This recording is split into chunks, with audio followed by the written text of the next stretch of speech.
யாருக்கு மிகுந்த சமாதானம் உண்டு?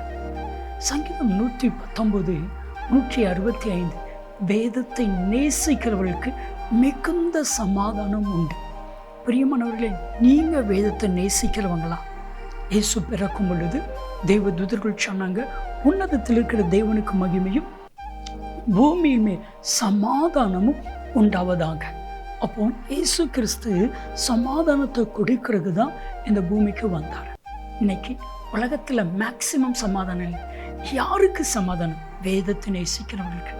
நல்ல கவனிங்க, வேதம்தான் வழி, வேதம்தான் சத்தியம், வேதம்தான் எல்லாம். இன்னைக்கு வேதம் வாழ்க்கையில் வேதம் மிக மிக முக்கியமானது. வேதம் அதை யார் நேசிக்கிறாங்களோ, யார் அதன்படி நடக்கிறாங்களோ, அவங்க வாழ்க்கையில் மிகுந்த சமாதானம் உண்டு.